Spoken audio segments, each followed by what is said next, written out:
have lost 123 pounds from my highest weight.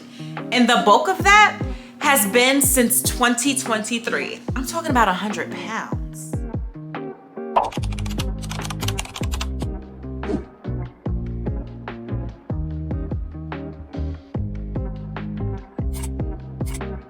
Trying to lose weight for 12 years, I am on my most successful weight loss journey, going from 287 pounds to 164 pounds. And I'm not through yet. I can't believe I get to say this is gonna be my last weight loss journey ever. And we're saying ever because we're claiming that. I have had so much growth and seen so much change within myself in these last 18 months. So let's jump right into this weight loss update. But before we get into the update, if you've never seen my face before, hi, my name is Janae. I make a lot of content focused on fitness, wellness, and self-development and helping you live your best healthy and active lifestyle. So if that sounds like something you're into, go ahead and hit that subscribe button. Like this video, it tells the algorithm that this is a good and helpful video and pushes it out to other girlies. And comment down below and let me know, how is your weight loss and fitness and health journey going? Now, if you are new here, and I do have a lot of new subbies, so thank you so much for subscribing. I really do appreciate it. Let's do a little weight catch up. Let me tell you my background story and then let's jump into the update. So I was active duty military 15 years ago. I did not struggle with my weight much, and I've talked about this in other videos if you do want to watch some previous videos, and I was overweight in those videos, but I wasn't struggling with my weight that much. It wasn't until I had my first child that I really struggled with my weight, put on 70 pounds, had a hard time losing it, and ended up getting chaptered out of the military because of weight. Now you would think I was my most active in the military. How did I struggle with my weight? I don't know. And I wish I knew then what I know now, that maybe I was going through some internal issues that was contributing to that, because the diets and the fitness that I was on did not make sense to my weight not being able to stay low, to come off, and to stay off. And so I have been on a weight loss journey ever since. It spanned over the last 12 years, 13 years in total, but 12 years before I actually had weight loss surgery. And during those 12 years, I've always dieted, I've always worked out, and of course, there are behavioral issues that is associated with weight gain, but the bulk of my issues were internal. And of course, when you're doing the most to try to lose weight and it's not coming off, it can be very defeating. So there have been times over the last 12 years where I yo-yo dieted, I gave up, I just, you know, if you've been on a very long weight loss journey and you can't figure out what's going on. And so in 2022, my health issues really started to take a toll. I was bouncing at 275, no longer at my highest weight, but still pretty much high. And my internal issues really started to take a toll. My high blood pressure was like rearing its head. I'm starting to get headaches. My knees were so inflamed. I mean, just everything. And so I'm a military spouse. When we moved from North Carolina to Texas, I got with my new doctor. They suggested I talk to an obesity specialist in the clinic, which referred me to weight loss surgery and told me about that process, which I was heavily against. But she said, you know, just get the information. Like, you don't have to make no decisions. You can get all the information and work through the process and still decide that you don't want to do it. So I went and got the information, and it was history ever since. It was love at first sight ever since. I definitely felt like the information that they gave to me, the people that I talked to within my own clinic, the success stories that I've seen definitely helped influence my decision. I knew that I tried everything for 12 years on my own. What else did I have to lose with my life? Yeah. And so I had the gastric sleeve on March 2nd of 2023. I started that journey at 264.2 pounds, got all the way down to the 180s in November, and pretty much stalled out on that journey. I thought maybe that was all that my sleeve was going to give me. I tried different weight loss medication. I talked about that, the pill form. And I share, of course, my journey on TikTok and Instagram. And if you're not following me on TikTok and Instagram, go ahead and follow me. I have a lot more different types of conversations over there. But on TikTok, a few of my friends who are other berry creators talked about how they were taking a GLP1 after weight loss surgery and how it helped push their weight loss. And so I decided to give that a try as well. And so a GLP1 is, think of Ozempic, Mounjaro, Zepbound, like the shots, the weight loss shots that are very popular right now. Think of that. I'm taking the compound version, which is semaglutide. And so I've been on it since mid-April, so the last 5 months, and that has helped kickstart my weight loss again.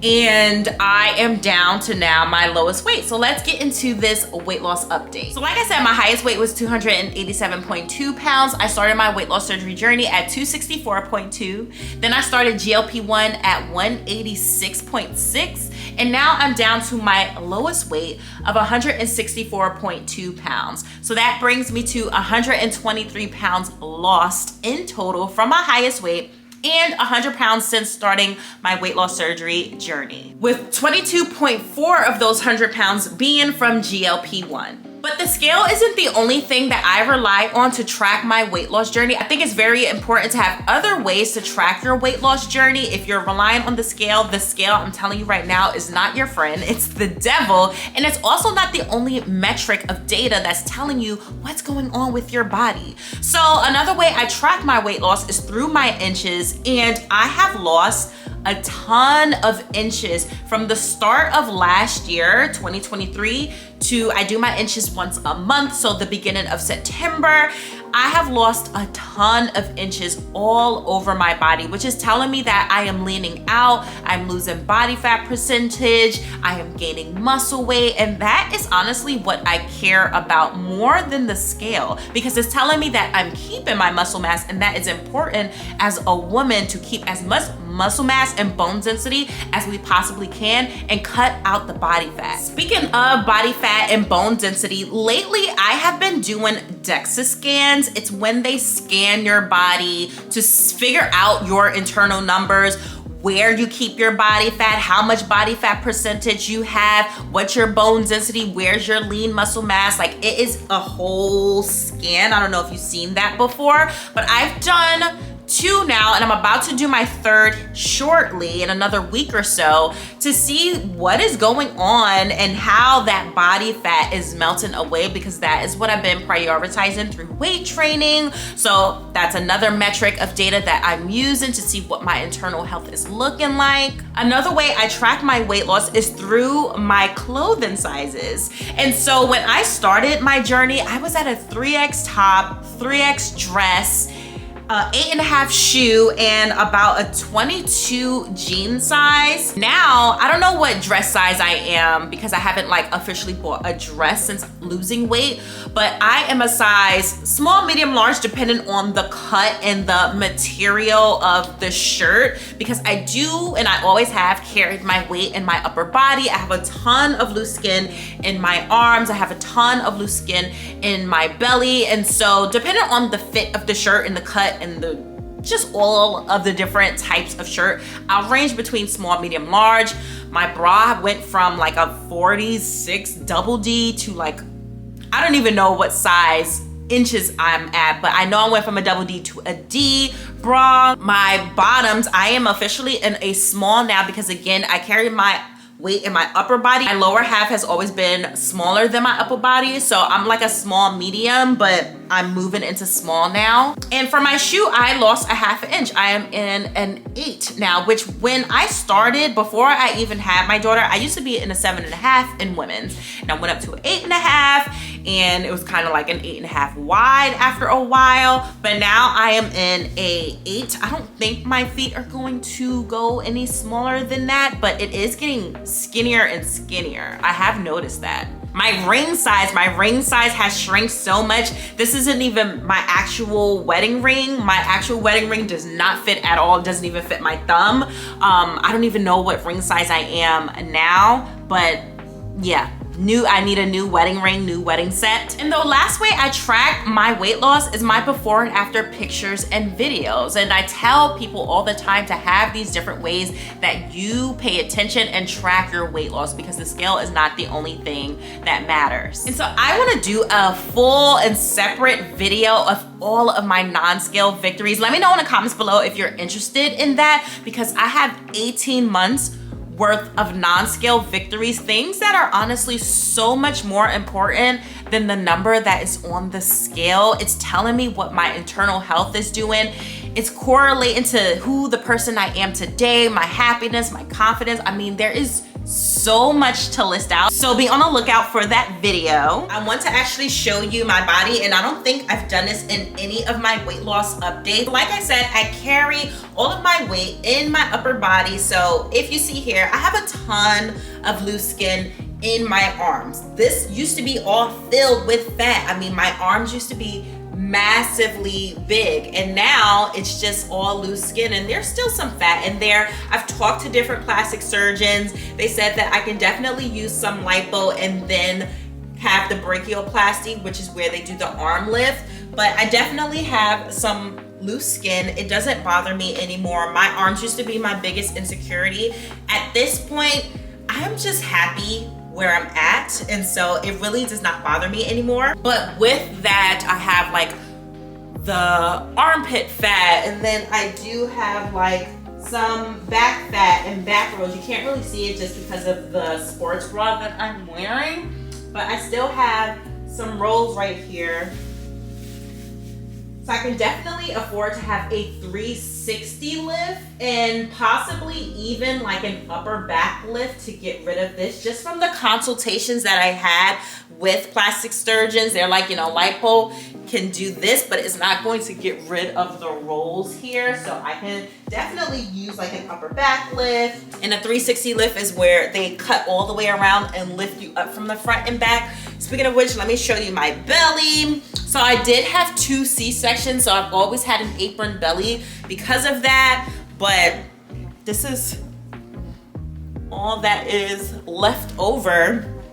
And there honestly is nothing to show on my legs. I have a little bit of loose skin right there, but it is nothing, absolutely nothing significant. I don't think that I would even need a thigh lift. I've seen a ton of pictures from 360 lifts, and when they do that, it really does help the look of your legs. So I'm thinking if I get a 360 lift, any cellulite or loose skin that I do have will end up being stretching out, and the appearance will be good, because the thigh lift, from what I hear, is very invasive and very hard to recover from.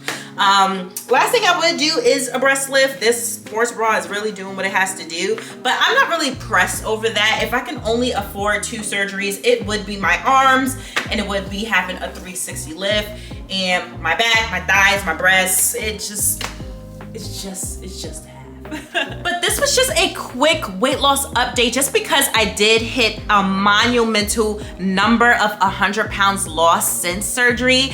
I don't think I'm gonna do another weight loss update until I reach my goal weight, which is 145 pounds-ish. Give or take. I'm trying to get to my lowest weight so I can bounce, have a nice weight range to stay between. So that would be 145, 155, somewhere in between that. So I'm trying to get to the lowest point, and possibly even do like a body recomposition video where I'm cutting body fat, because that is my focus now. So I am trying to lose a little bit more weight, and then I'm gonna be fully focused on body recomposition, leaning out as much as I can, cutting my body fat, building muscle. Like, those will be the next weight loss updates, but I won't do any of these for the foreseeable future because I'm so close to my goal weight, and I really am moving on into weight maintenance and maintaining this weight for the rest of my life, because like I said in the very beginning of the video, this is going to be my last weight loss journey. And if you haven't already seen any of my weight loss maintenance vlogs, I've been doing a lot more what I eat in a day vlog style,